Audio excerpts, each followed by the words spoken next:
कैसे हैं आप लोग? ठीक ठाक। अच्छा हुआ सारा दिन सब मुलाकात हो गई। एक्चुअली मैं लाहौर जा रहा हूँ चंद दिनों के लिए। ओहो, फिर तो मैं कबाब में हड्डी बनकर आई हूँ। ऐसी कोई बात नहीं ज़ुबी, तुम फरियाली कज़न हो। जितनी इज्जत मैं फरियाली करता हूँ उतनी तुम्हारी। मुझे तो ये जुमला सुन के जलन हो रही है।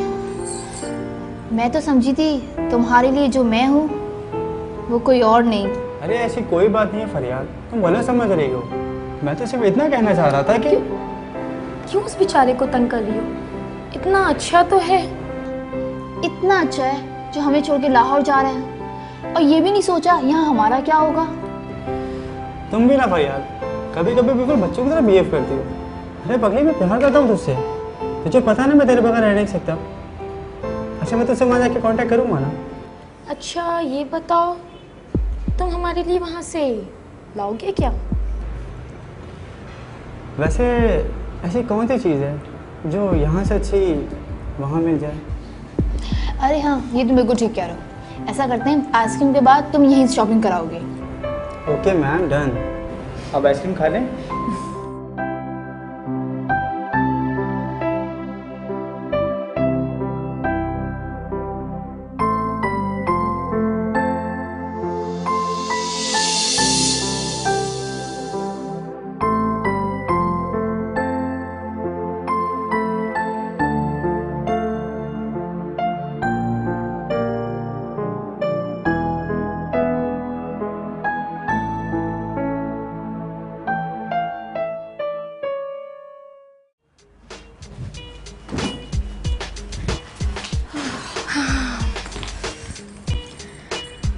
यार आज तो तुमने इस बेचारे को कंगाल ही कर दिया। आज तो उसने कुछ भी खर्च नहीं किया। 10-15 हज़ार रुपये तो मैं उससे यूँ ही निकलवा लेती हूँ। वैसे फायदा भी तुम एक महीने करोगी क्या? मैंने स्टैंड बाय पर जुनैद को रखा हुआ है। वैसे अब तुम परफेक्ट हो गई है।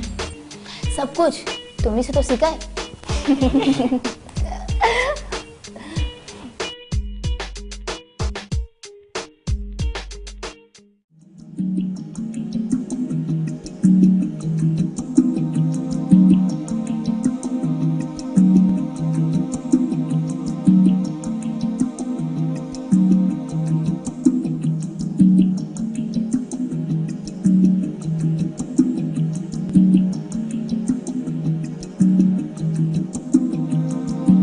भाई बकाया तो दें।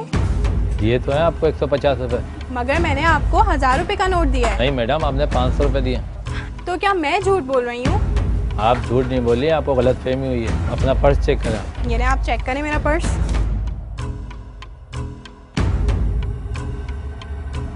वैसे ये लड़की ठीक ही कह रही है, नोट इसने 1000 का ही दिया था।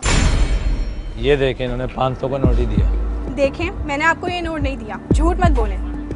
और क्या, ये तो हमारे सामने की बात है, वरना तो आप इस बेचारी को झुठला ही देते।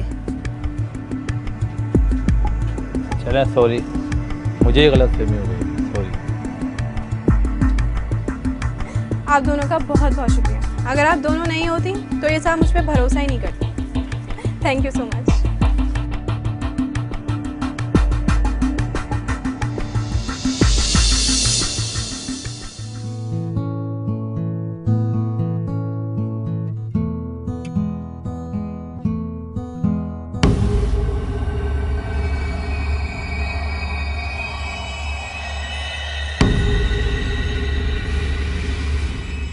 Excuse me. अरे वाह, तुम तो बड़ी कॉन्फिडेंट निकली। आप लोग यहाँ? घबराओ नहीं, हम भी कुछ ऐसा ही करते हैं। 500 रुपये दे के चीज़ भी ले ली और 500 रुपये भी। तो मुझसे क्या चाहती हो? तुम परेशान मत हो, हम तुमसे कुछ नहीं चाहते, बस एक मशवरा देना है। कैसा मशवरा? देखो भाई, अगर गलत करना है तो इस अंदाज से करो उसमें खौफ ना हो। क्या मतलब? ओहो, तुम तो ऐसे घबरा रही हो जैसे हम तुम्हें खा जाएंगे। अब नहीं नहीं, ऐसी कोई बात नहीं है। ये हुई ना बात, चलो फिर हमारे साथ।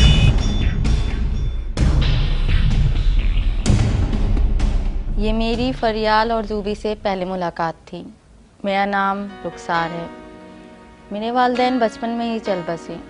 एक भाई है जिसने मुझे पाला, मेरी पढ़ाई करवाई। मैंने सिर्फ मैट्रिक तक की तालीम हासिल की। बाद में भाई ने भी शादी कर ली। भाभी के आते ही भाभी ने मुझसे बहुत सख्त रवैया रखा और मुझ पर जुल्म करती रही। मुझे नौकरानी बना दिया।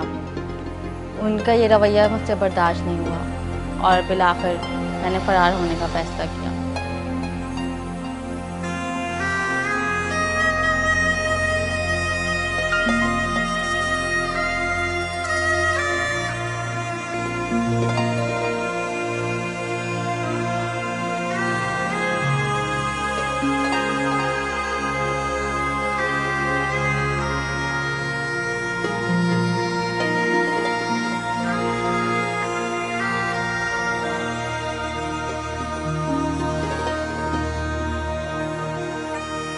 मैंने भाई से नौकरी की इजाज़त मांगी। भाई मुझको इसके लिए इजाज़त नहीं दे रहा था, लेकिन बहुत मुश्किलों से, बहुत कोशिशों के बाद उसने मुझे इजाज़त दे दी और मैंने नौकरी के बहाने से घर से निकली। जब मैं नौकरी के लिए गई तो लोग मेरी तालीम नहीं देखते थे, बल्कि मेरी खूबसूरती देखते थे, जो मुझे बिल्कुल पसंद नहीं था। इन सब के चक्कर में ही मैंने ये छोटे मोटे काम करना शुरू किए।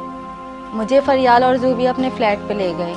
मैं बहुत खौफज़दा थी कि ना जाने कौन है ये लोग, क्या चाहते हैं, उन्होंने मेरी क्यों मदद की। ये तमाम सवालात मेरे जहन में घूम ही रहे थे, जिनके जवाब मुझे फ्लैट पे जाके मिले। रुखसार, तुम्हारा तरीके वारदात ऐसा नहीं कि जिससे तुम लाइफ खुलकर एंजॉय कर सको। और ये तरीका ज़्यादा कामयाब भी नहीं है। असल में मैं समझ नहीं पा रही हूँ, तुम लोग मुझे यहाँ क्यों लाई हो? तुम इतनी बच्ची भी नहीं हो, खूबसूरत हो, जवान हो। पैसे कमाना तुम्हारे लिए मुश्किल काम नहीं है। अगर तुम ये सोच रही हो कि मैं अपना बेचूंगी तो ये तुम्हारी भूल है। अरे तुम्हें बेचने के लिए कौन कह रहा है? इसे कैश कराओ, कैश। उनकी बातें सुन के मुझे हैरत भी हुई और खुशी भी, क्योंकि जो काम उन्होंने मुझे बताया वो मेरे लिए इतना मुश्किल नहीं था और ना ही मैंने इस काम के बारे में कभी सोचा था। लेकिन पता नहीं क्यों वो मुझे अच्छा लगा। उन्होंने जो मुझे बताया, मैं करना चाहती थी वो काम, और मैंने फ़ैसला कर लिया था कि अब मैं फरियाल और जूबी के साथ ही काम करूँगी। फिर जूबी और फरियाल ने मुझे अपने बारे में कुछ बताया। फरियाल ने बताया कि ये दोनों बहनें हैं और जूबी ने भाग के शादी की थी, जो नाकाम रही। उसके शौहर ने उसको तलाक दे दी और जब वो घर गई वापस तो उसके घर वालों ने उसको तस्लीम नहीं किया और उसके बाद वो इन सब कामों में आ गई। लेकिन जब उसके घर वालों ने उसको तस्लीम नहीं किया था, उस दौरान उसका राब्ता फरियाल से था और फिर बिलाखिर जब वो इन कामों में आ गई तो उसने फरियाल को भी इन कामों में लगा लिया और अब वो मुझे भी मिलाना चाहती थी और मैं काम करना चाहती थी उसके साथ, क्योंकि मुझे भी पूरा हक है अपनी ज़िंदगी की तमाम आसाइशों को हासिल करने का, जैसे औरों का होता है, और इतना कीमती मौका मैं खोना नहीं चाहती थी। और मैंने फ़ैसला कर लिया था कि अब मैं इन्हीं के साथ काम करूँगी और फिर हमने मिलके काम करना शुरू किया।